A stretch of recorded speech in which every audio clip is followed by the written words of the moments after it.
આપણા બધાના મનમાં ક્યારેક ને ક્યારેક એક સવાલ તો આવે જ છે કે આપણો સ્વભાવ, આપણું વ્યક્તિત્વ આ બધું નક્કી કોણ કરે છે? આપણા જીન્સ કે પછી આપણો ઉછેર? આજે આપણે આ જટિલ સંબંધને સમજવાની કોશિશ કરીશું, ખાસ કરીને બાળપણના અનુભવો આપણા પુખ્ત વ્યક્તિત્વને કેવી રીતે આકાર આપે છે એના પર ધ્યાન આપીશું. તો શરૂઆત આ મૂળભૂત સવાલથી જ કરીએ. આપણું વ્યક્તિત્વ ખરેખર આવે છે ક્યાંથી? શું આપણે જેવા છીએ એવા જ જન્મીએ છીએ? કે પછી આપણી આસપાસનું વાતાવરણ, આપણા અનુભવો આપણને ઘડે છે? ચાલો, આ સફરમાં આપણે સાથે મળીને આ રહસ્ય ઉકેલીએ. હવે આ વિષય તો ઘણો મોટો છે, એટલે એને સમજવા માટે આપણે એક ખાસ ગ્રુપ પર ફોકસ કરીશું, જેને મનોવિજ્ઞાનની ભાષામાં ક્લસ્ટર બી પર્સનાલિટી ડિસઓર્ડર્સ કહેવાય છે. તો સવાલ એ છે કે આ ક્લસ્ટર બી છે શું?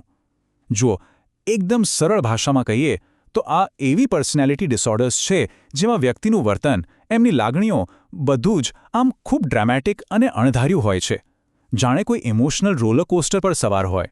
આ ક્લસ્ટર બી ગ્રુપની અંદર મુખ્યત્વે 4 પ્રકારની વિકૃતિઓ આવે છે. આજે આપણે એમાંથી 2 પર, બોર્ડરલાઇન અને નાર્સિસિસ્ટિક પર ઊંડાણપૂર્વક વાત કરવાના છીએ. તો હવે આ વિકૃતિઓ અને બાળપણ વચ્ચે શું સંબંધ છે?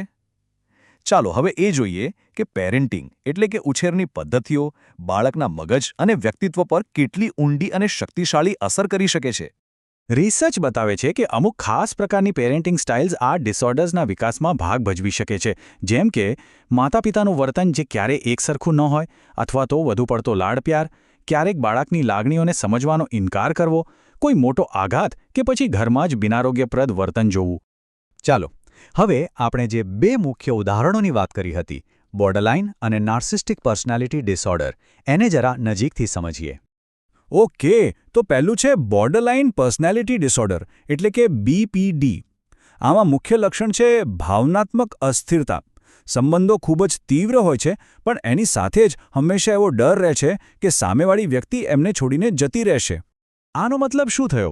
આનો મતલબ એ કે મૂડ એક ક્ષણમાં ખુશીમાંથી ગુસ્સામાં કે ઉદાસીમાં ફેરવાઈ શકે છે. સંબંધોમાં તેઓ ખૂબ જ ઊંડા ઉતરે છે, પણ એક નાની વાતથી પણ સંબંધ તૂટવાનો ભય એમને ઘેરી વળે છે. પોતાની લાગણીઓ પર કાબૂ રાખવો એ એમના માટે એક મોટો પડકાર બની જાય છે. હવે વાત કરીએ નાર્સિસિસ્ટિક પર્સનાલિટી ડિસઓર્ડર એટલે કે NPDની. આમાં વ્યક્તિ પોતાને જ દુનિયાના કેન્દ્રમાં સમજે છે. એમને સતત પ્રશંસા અને એટેન્શનની ભૂખ હોય છે, અને સૌથી મોટી વાત, તેઓ બીજાની લાગણીઓને સમજી જ નથી શકતા.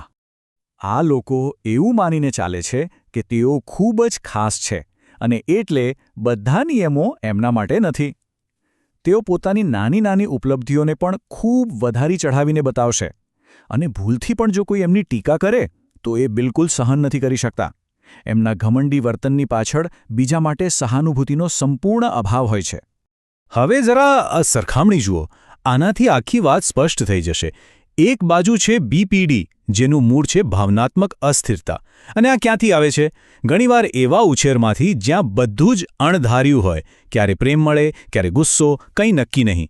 હવે બીજી બાજુ જુઓ NPDને. એનું મૂળ છે પોતાને સર્વશ્રેષ્ઠ સમજવાની ભાવના. અને આ ક્યાંથી આવી શકે?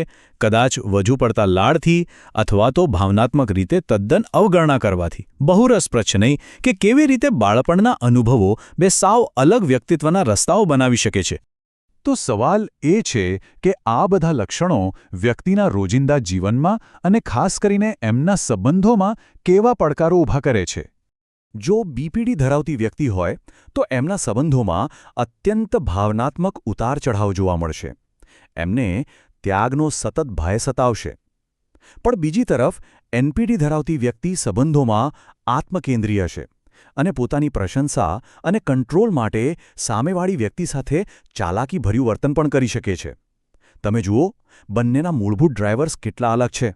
આવા સંબંધોમાં જે પાર્ટનર હોય એને ઘણીવાર ભાવનાત્મક રીતે થાકી જવાનો અનુભવ થાય છે. એમને એવું લાગી શકે છે કે તેઓ ફસાઈ ગયા છે, પોતાની ઓળખ ગુમાવી રહ્યા છે અને સતત એક મૂંઝવણ અને આત્મશંકાની સ્થિતિમાં જીવી રહ્યા છે. આ બધી ચર્ચા પછી એવું લાગી શકે કે બધું જ નક્કી છે, પણ એવું નથી. તો ચાલો હવે એક સંતુલિત દૃષ્ટિકોણ સાથે સ્વસ્થ વિકાસના રસ્તાઓ પર પણ એક નજર કરીએ. અને આ સૌથી અગત્યનો મુદ્દો છે. એ જરૂરી નથી કે જેનો ઉછેર બિન આરોગ્યપ્રદ વાતાવરણમાં થયો હોય એ દરેક વ્યક્તિને ક્લસ્ટર બી ડિસઓર્ડર થશે જ. આ માત્ર એક જોખમી પરિબળ છે, કોઈ ગેરંટી નથી.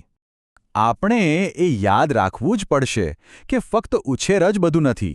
આપણા જીન્સ, આપણા જીવનના બીજા અનુભવો, આ બધું પણ એટલો જ મહત્વનો ભાગ ભજવે છે. અહીં આપણો હેતુ કોઈ માતાપિતા પર દોષ નાખવાનો નથી, પણ જાગૃતિ ફેલાવવાનો છે. અને સૌથી સારી વાત એ છે કે યોગ્ય સમયે મદદ અને થેરાપીથી આ જોખમોને ઘણા ઓછા કરી શકાય છે.